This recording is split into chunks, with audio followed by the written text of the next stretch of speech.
Hey guys, thanks for tuning in to another video on ForgottenWeapons.com. I'm Ian McCollum, and I'm here today at the British Royal Armouries taking a look at some of the particularly rare and cool AK variants in their extensive reference collection, like this IMI Magal. This is essentially an Israeli Galil in .30 carbine made specifically for the Israeli police. They're pretty rare and they're really cool. So development on this actually took place essentially side by side with the Galil MAR in the early 1990s. The MAR was the micro assault rifle, this guy, and you can obviously see the similarities with the furniture, the front and rear sights, those elements, as well as the folding stock. But the Magal, like I said, was specifically made for the police. So at this time, the Israeli police and security forces were still using pretty extensive numbers of M1 and M2 carbines. The .30 caliber carbine cartridge was actually pretty good for police work. It was a good intermediate, more powerful, had better terminal effect than a pistol cartridge, but didn't pose the risk of overpenetration, ricochet, and collateral damage in urban areas that you would get with something like 5.56 or a full power rifle cartridge. So IMI figured there would be a market to have a rifle that still used the .30 carbine cartridge, but had the same, essentially the same ergonomics and handling as the standard Galil rifles. Now, it's interesting that there is also a grenade launching adapter on the muzzle of this rifle, and the reduced power of the .30 carbine compared to 5.56 was actually seen as a benefit for police use, specifically for grenade launching. The idea being the police aren't launching high explosive, they're launching tear gas grenades, and you don't actually want those to go as far as you want rifle grenades to go. What the idea of a rifle grenade is, you want it to go as far as possible. The maximum range you can get out of it is best. You want to be able to launch high explosive from as far away as you can. With tear gas, typically those grenades would be launched at much closer ranges, and having too much power in the grenade could actually, well, be a liability. So the .30 carbine cartridge kind of fits all around and makes good sense. So development, like I said, took place in the 1990s. In 1999, the Israeli police tested these, and they actually had some problems. So we'll talk about the results of the testing and the ultimate production in a minute, but first, let's take you through a tour of the inside of the Magal. With the stock folded, this is a tremendously handy and compact little carbine. It has a 10.25 inch barrel. That's a 260 millimeter barrel, which is pretty good for .30 carbine. That'll do the job. We have a folding stock like the MAR assault rifle. We have very large front and rear sights with tritium. So you can see here you've got two little tritium vials on either side of the rear aperture. And there is, by the way, you can flip that and get a small precision aperture. They have that labeled as 500 meters, which I'm pretty dubious of. I think you would probably want to use this guy basically all the time. The front sight is a very tall post, again, with a tritium vial in it and two very large protective wings.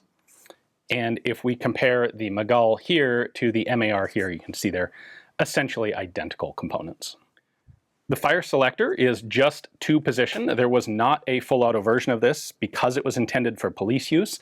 It was made only in semi-automatic form, so safe and fire. And being a Galil, we do also have the thumb selector on the opposite side, again with the two positions. Magazine release, very simple, lever push in, pull the magazine out. The furniture on here is also very similar to the MAR, but the Magal has essentially a full-length polymer shell that it sits in. Now, it is a standard Galil receiver inside. We'll take it apart in just a moment. But they copy the basic form of the front handguard. In addition, however, because, again, police use, the Magal handguard was designed with this. This is essentially just a backing plunger. If you loosen this screw, you can push this plunger in, and it's set up to take a tactical flashlight there. Not sure exactly what the arrangement would have been for the pressure switch or the activation switch for the flashlight, but the handguard was set up at least to mount a flashlight. There is a full hand trigger guard in addition to just a plain trigger guard here, and that's not accidental. The idea is the full hand trigger guard is actually something that can be used, well, it's defensive in nature. If, again, this being a police carbine, was anticipated that this would be used in riot control. And if you get into a hand-to-hand fight with someone, this handguard gives you some protection against your hand while holding onto the gun. Obviously the magazine would do that a bit, but if the magazine's not in it, that'll protect you, where this also gives you a way to hold the gun with your hand away from the trigger. You know, you take something like a Tavor that just has a full hand trigger guard, and it'll protect your hand, but you still run the risk of having your finger slip onto the trigger because there's no separation here between the hand and the trigger finger. Anyway, that's what they designed that for. The markings are on the side of the plastic here. We have Magal .30, 30 carbine, Israeli police. The later production ones, this, I don't know exactly where this was in the run, but this was one of the earlier ones as denoted by these markings. Later on, when they were trying to sell them for export, instead of Israel Police, they had Israel Military Industries written in there. Serial number here, I suspect the 99 is the date of production. I'm not 100% sure on that, but the police were testing these in 1999, so that would fit.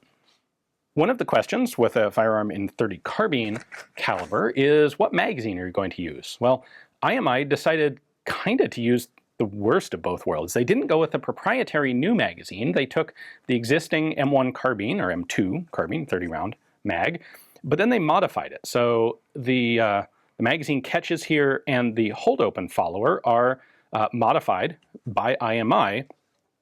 The hold open tab here, the adjustments to the follower actually reduce the capacity from 30 rounds down to 27. You can see they put a little IMI tag on the bottom of the magazine as well. So it's not like you can't use original magazines, but they didn't, if you'd used a totally proprietary magazine, you'd have the opportunity to make something that was perhaps a little more robust than the M1 or M2 carbine mag. But instead, they take sort of a not so robust magazine, a magazine that's prone historically to feed issues, and then they modify it so it's proprietary anyway. So I'm not sure this is the best idea. It is very interesting to me that they actually have a hold open in this, because that's something that wasn't in the Galil MAR. So locks open and stays locked open when you take the magazine out. There is in fact no bolt release. So to close it, you just have to take out the empty magazine, either replace it with a full one or no magazine, then you can pull the bolt handle back and close it. Now, what will be really interesting is to show you the hold open itself. If we take the top cover off, we do have a big old buffer there. This is gas operated, so it has a very short piston, just like a Galil MAR. And that is our hold open right there. This is, in fact, an AR-15 style of magazine hold open. Again, rather unusual, but that's what they ended up going with. So that tab right there lifts up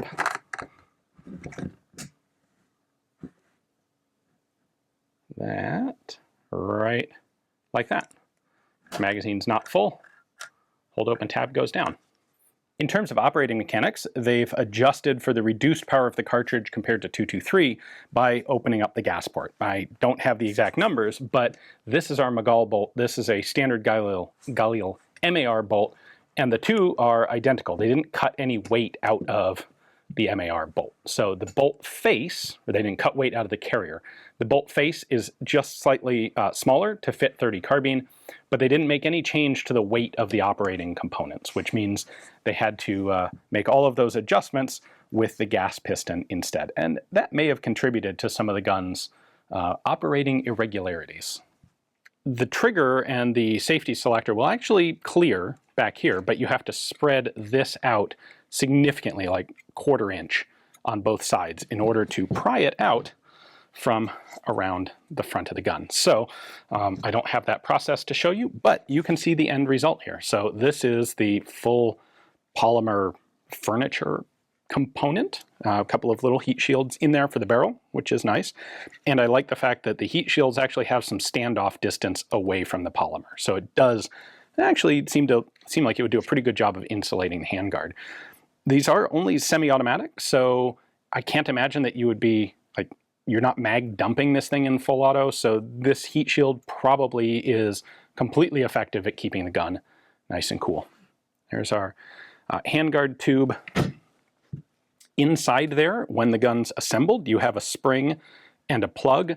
I'm not entirely sure if the idea here is that you can just I assume you would put a flashlight in and compress this spring down, and it just tensions the flashlight out to the end of the handguard, and then if you don't have a flashlight, this fills the open hole in the handguard.